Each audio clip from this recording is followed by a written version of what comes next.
Today I'm trying something new out. I am creating a PowerPoint for you guys. Hopefully it helps with the visuals, but let's get started. So my name is Gabriel Chavez.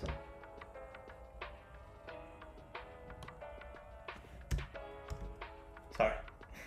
Alright, and today's agenda is as follows. So I'm gonna give you a brief introduction of who I am. Also, I'm going to talk about what is a job role of an Epic Cupid analyst. Next, I'll be talking about what the day in the life of a Cupid analyst is like. And then I'm going to tell you a little story about how I got here, right? How I became an Epic analyst. Alright, an introduction. I'm Gabriel Chavez, like I mentioned earlier. I work for Johns Hopkins Medicine, or health system, and I've started at Johns Hopkins about 5 months ago. I recently had my 6-month review, even though I've been there for 5 months. Anyways, I'm an Epic application coordinator too, and yeah, that's who I am. And a little background about myself. So just a year ago, I was a receptionist at a medical facility here in Tysons, Virginia, where I was working pretty much every day to be able to pay for school and the apartment that I'm living with my wife. There was no opportunity for growth, although I will try new things and I will take on small projects within the office. My manager or director never really gave me a stepping stone to keep going up, further my career. I've always had an interest in technology. I've actually tried to do my bachelor's degree in computer science, but I switched over because it was too hard. While I was working as a receptionist, I had no clue on how I could advance my career. With my healthcare experience as a receptionist, I didn't know where else to go apart from being a supervisor, which I couldn't do in my department because to be a supervisor in a radiology department, you had to be a tech, so an X-ray tech, CT tech, things like that. So during that time at that medical facility, I saw a guy come in and did some things on the computer with Epic, and I was always interested from that day on what he was doing or what he was configuring. So that always irked an interest in me. I'm like, so Epic, you can actually customize things like that. So then I started searching up, what careers can I do within Epic, and the best one I found was being an Epic analyst, which they paid well, and it seemed like it was interesting in the sense of there's a lot of technology involved in it, meaning that you get to build things, which I like, and you also get to help out people in healthcare. Although it was still not clear on how I could get certified, since you had to be certified to work as one.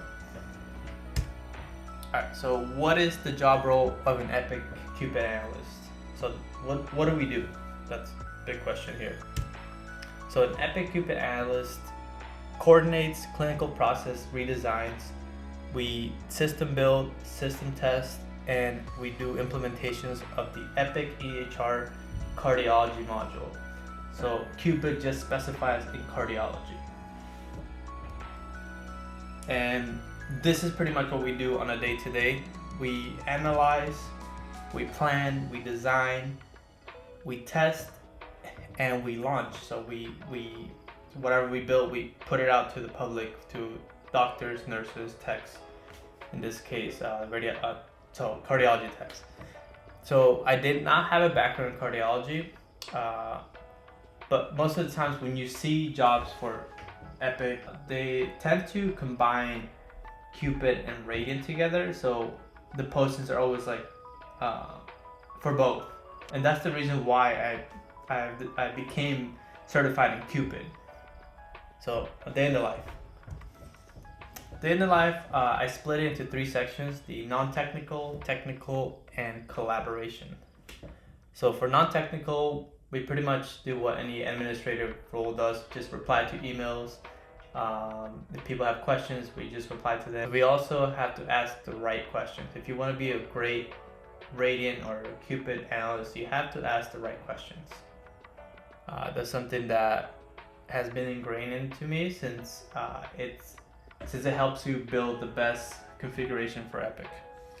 Another thing that another non-technical aspect of this role is that we have to learn something new every day. So no one in my team knows everything, and everyone knows a lot about a specific thing more than anyone.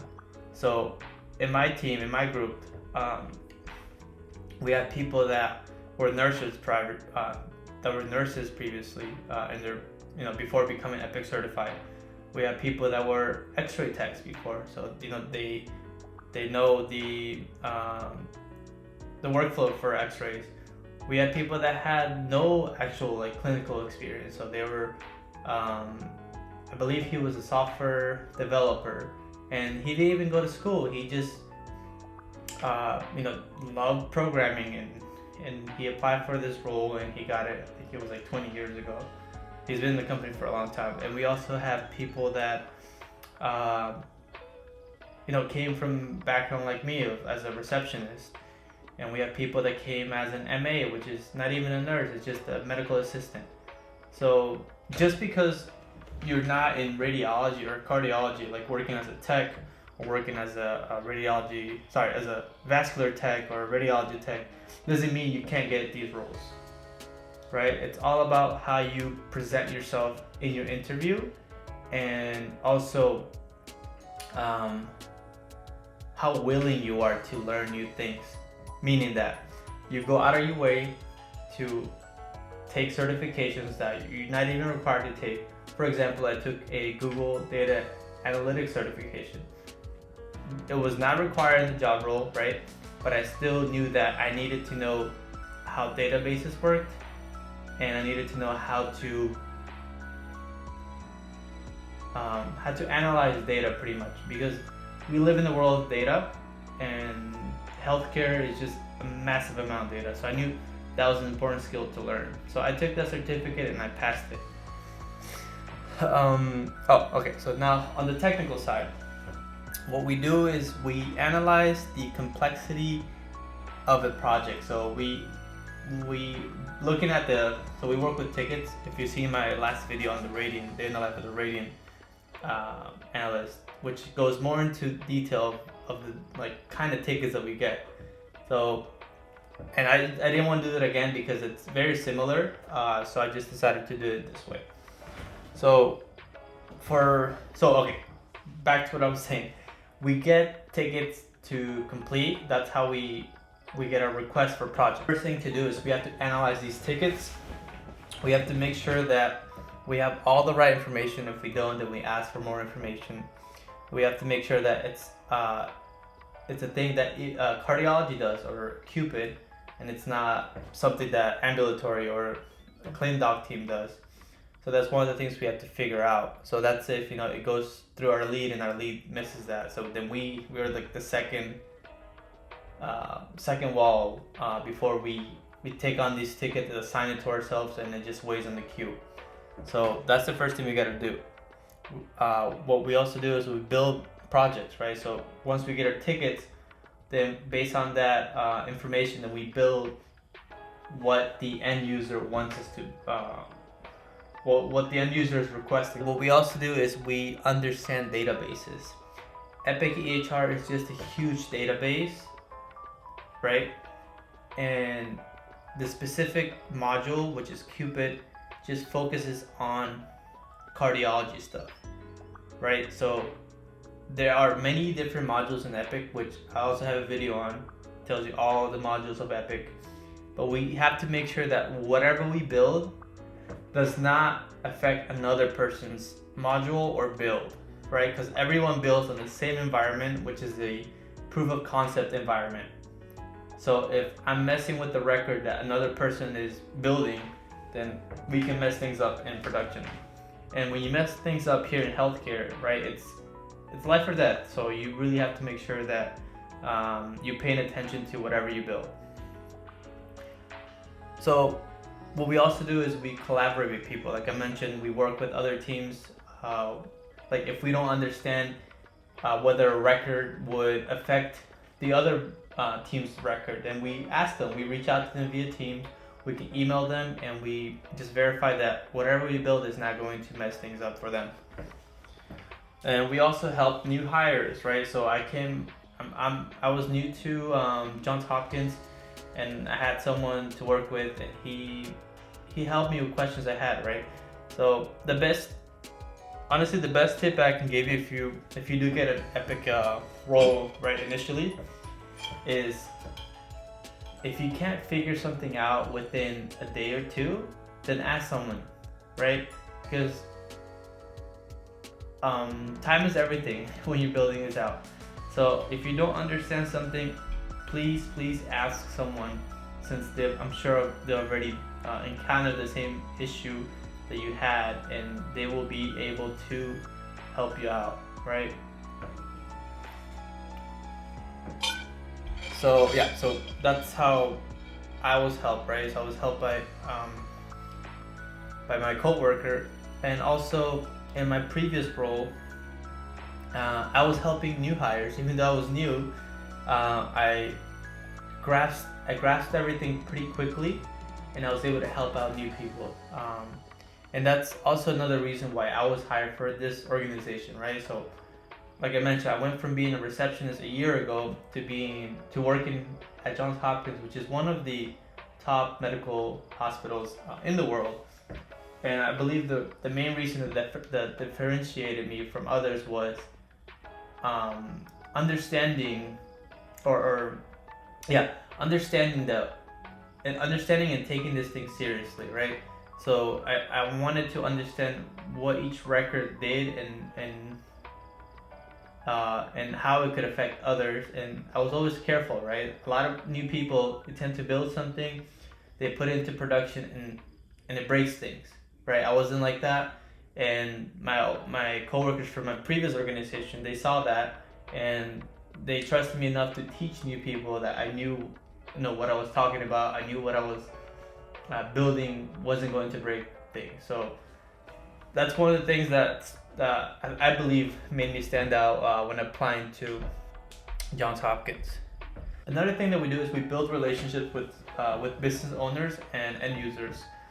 So if an end user has a question, reply in a reasonable time. I know you're busy, I know you have projects, but always reply with kindness, reply with urgency, right? Because this person went out of his time, out of his day, right? Let's say he's a doctor or a nurse, which I'm sure they're busy all day, and decide to email you, and it's I really don't understand people that wouldn't respond to people or would make them wait because they think their time is more valuable. I feel like everyone's time is as valuable as yours. So I never want to change that as long as I work here. Although it gets very busy, you get flooded with tickets and projects and things like that. I always wanted to keep that. That's my number one thing, to be respectful of other people's times. Right. So how did I get here? I'm sure I mentioned some things there that you're going to see again in the PowerPoint. But like I mentioned, I was working as a receptionist at a medical facility for about 4 years, and I was going to school for an exercise science bachelor's degree.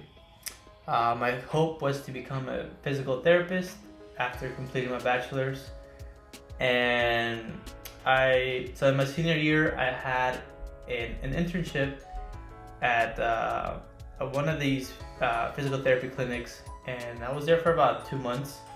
I was there for about 4 or 5 months, and it was right before the pandemic hit.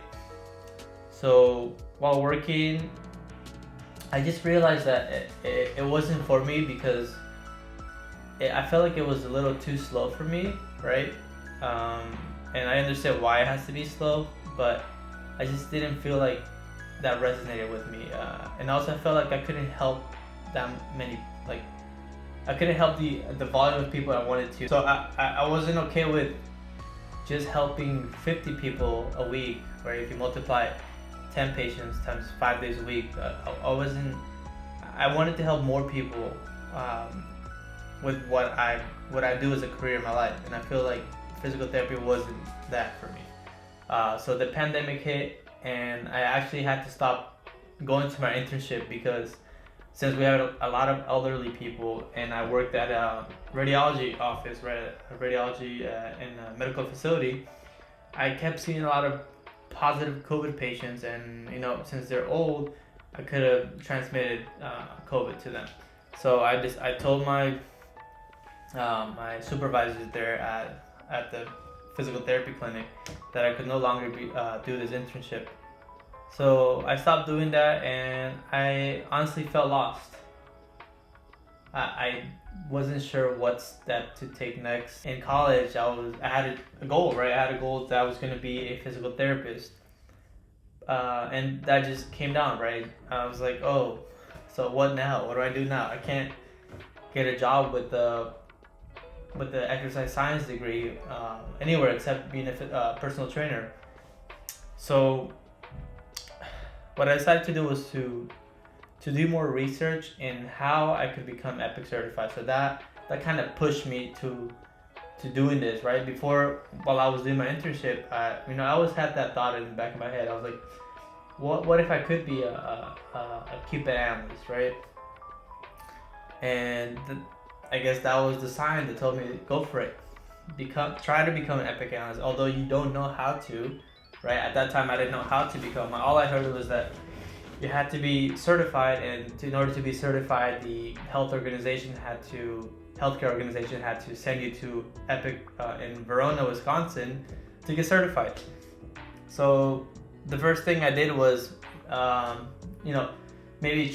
was like, what if I find a role as a trainer? I think that would benefit me in the long term. Of like, I can learn new workflows, right? So if I'm a trainer, I can learn the workflow of whatever I'm training for, and that's exactly what I did.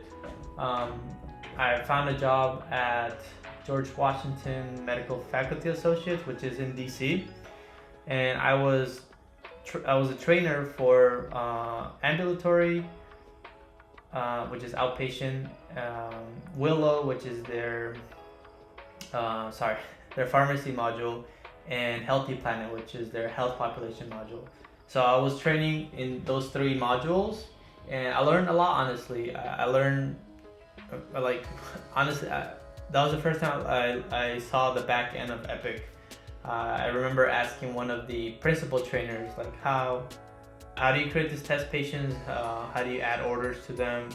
Things like that, right? Since I've never done that as a front desk receptionist, all of them was just register patients. So I finally learned how to do things like that, how to register patients, how to view a schedule on a provider schedule, how to check in a patient through that, like through the ambulatory side, how to document for medication, how to document for allergies, how to add orders, how to add problem lists, how to add diagnoses, how to create notes in EPIC.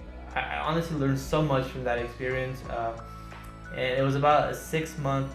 It was about 6 months of a contract. It was just a contract. Whenever you find jobs like that, where you're supposed to be a trainer for an organization switching into EPIC, they're always going to be contracts, and they are always going to be short, right? So they only want you for that specific amount of time, and then that's it. You're gone. So I was doing that, and as the time got closer for my contract to end, I realized that they were going to keep either a couple of trainers to stay there permanently, right? So initially we had about, I want to say, 20 or 30 trainers, and they were only going to keep around two to five, I believe it was, like, for all the teams. And I thought I was going to be one of them, right? So, but also at the same time, I knew that I didn't want to be a trainer. I wanted to be an analyst. That was my end goal, like I mentioned earlier. And someone from the access team, right, from the registration team, reached out to me within the company to kind of interview me and take this test before I can well, not interview, but asked me to take a test, which is called the Sphinx test, which is the Epic test that the organizations have you take before you get an interview. If you pass that test, then you get the interview, right? So the Sphinx test had nothing to do with Epic. It was similar to an IQ test, and I took that test and I failed it. So I've never got my interview, and for that position as a Epic analyst for that organization, right? So I was very bummed out about that, and I thought I was never gonna get an Epic job. I thought like an Epic analyst job. I thought that, and I wasn't smart enough to be an analyst. So that was my second time I was lost. But then I just, well, with the help of my wife, right? She kept pushing me, saying, "No, you're smart enough. The test is dumb, right? It doesn't even, it doesn't test Epic skills. It just tests IQ skills, right?" And she told me to keep applying. So I kept working on my other job, at the receptionist job, during this whole time. While I was trainer, I was still working on my receptionist job. So I was working pretty much every day. And I kept applying for more jobs, right? Entry-level analyst jobs, since I knew that I had the foundation of being a trainer, which I heard that if once you're a trainer, it's a little easier to get interviews to be an analyst, right? So I finally got a job via, what was it, Dice? I think it was Dice, yeah. So a recruiter reached out to me to work for a company in Texas, right? But it was through a consulting firm, which were based in France.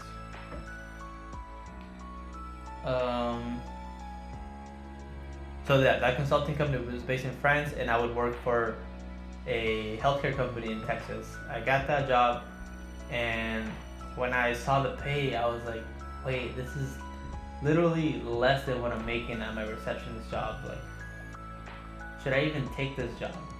But I did. I knew that was the right choice to do, was, take a paycheck cut in order to enhance my skills, in order to learn this new career, since this is what I've always wanted, right? So I took the job. I started working at the Texas healthcare company, and also at the same time I was still working as a receptionist to make more money, since at the same time I got accepted to a master's program for health informatics, so I had to pay for that as well.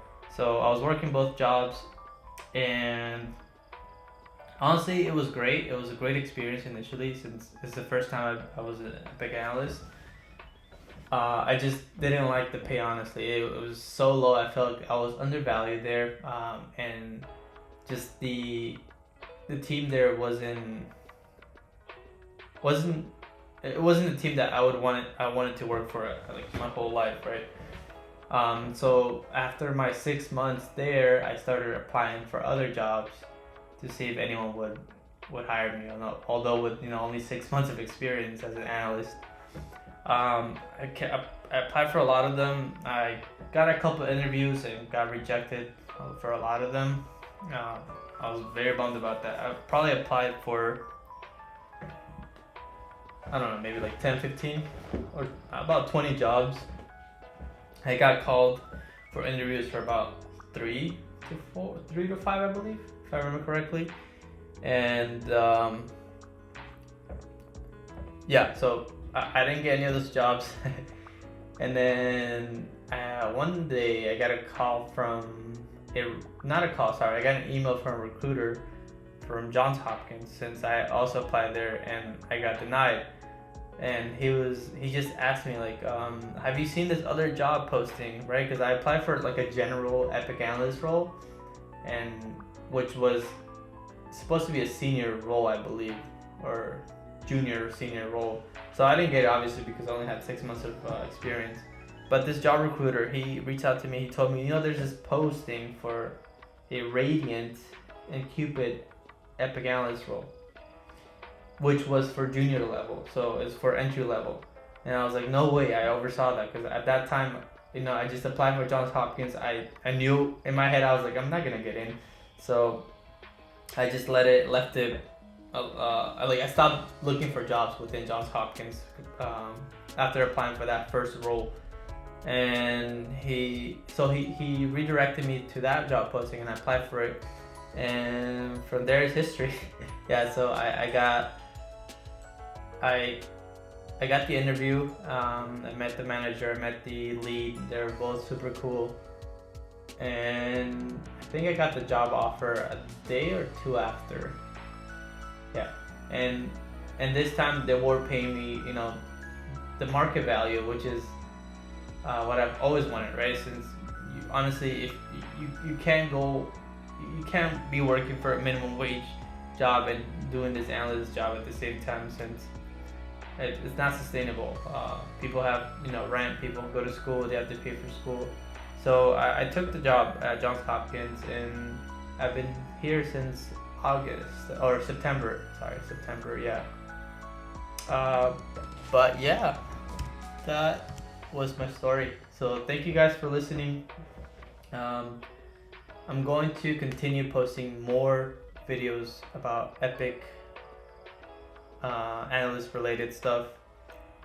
Please leave a like, subscribe, and comment down below on anything you would like to hear of my experience, or if you have any questions regarding how your resume should look like, or where should you go to apply for jobs, right? Should you go to LinkedIn? Should you go to Monster, Glassdoor? No, Glassdoor's not. Wait, actually, maybe Glassdoor.